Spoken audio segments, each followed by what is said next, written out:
I gotta get rid of my ego. Why do you think that? Because when it shows up, it destroys everything it touches. The ego does not destroy, it reveals, uncovering the cracks already within you, rooted in fear, control, or attachment. What? Ego is the problem. Ego is a neutral force, like fire. It can light the way forward or burn everything in its path. I never took the universe as a defender of ego. The ego is awareness of individuality, a lens for self-reflection and identity. It allows consciousness to experience separation, which is essential for growth. Then why does ego feel like it causes more harm than good? Unbalanced. The ego becomes a barrier, fostering illusions of separation, leading to selfishness, greed, or harm. This obscures the connection to the greater whole. But balanced, it becomes a powerful ally, fueling self-worth, responsibility, and meaningful action, contributing a unique perspective to the collective experience. When you confront the ego, it magnifies what's hidden within. This is not destruction, but revelation. Well, that's a first. So my ego isn't the problem. No. The problem lies in how you wield it.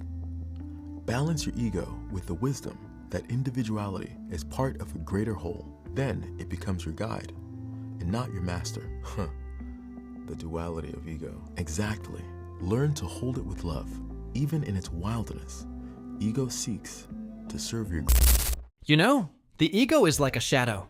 You don't always notice it, but it's there, stuck to you, ready to stretch the moment the light of success shows up, and ready to shrink the moment things get difficult. Mastering your ego doesn't mean destroying it. It means learning to live with it without letting it take the driver's seat of your life. No one ever teaches us this, but the ego appears every time we're afraid of not being enough. It shows up when you need to be right, when you reject criticism, when you compare yourself to others, when you want to shine a bit more than everyone around you. It's that little voice whispering, "Prove that you're better. Don't let anyone step on you. Show them." But that voice is not you. It's just the version of you that's scared. The first step to mastering your ego is admitting that it exists. As long as you believe you don't have one, it already controls you. Observe your reactions. Do you feel hurt when someone corrects you? Do you feel frustrated when someone else succeeds? Do you always want the last word? If the answer is yes, then the ego is already pulling the strings. The second step is humility. Not the weak kind.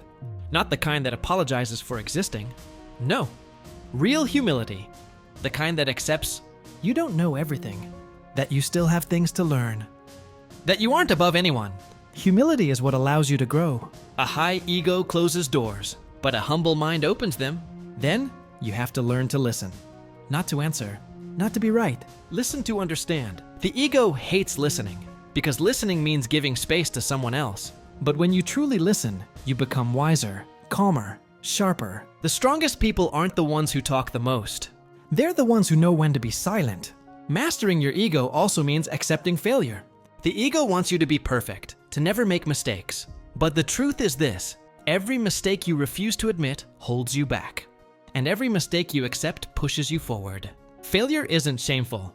It's a powerful teacher, but your ego often keeps you from hearing its lessons. Another thing, stop comparing yourself. The ego loves comparison because it feeds on superiority. But comparison is the dumbest trap. You compare your chapter 2 to someone else's chapter 10. You compare your reality to their highlight moment. You compare your life to their filtered illusion. And in the end, you lose to something that isn't even real. You have only one true opponent, the version of yourself you can become. And then comes gratitude. The ego always wants more. More attention, more validation, more recognition.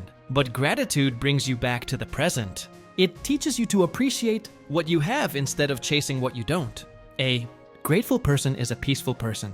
And a peaceful person is not controlled by their ego.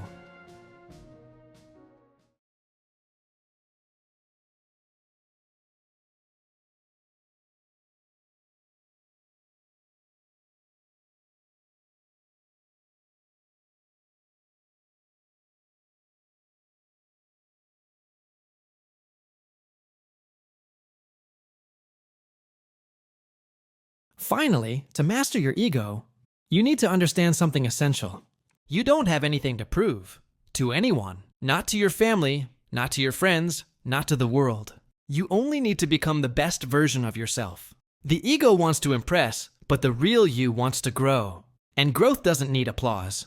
It doesn't need noise. It just needs honesty. So breathe. Look at yourself honestly. Accept that you're not perfect, but you're capable of evolving. Mastering your ego isn't becoming someone else. It's returning to yourself. The version of you without the mask.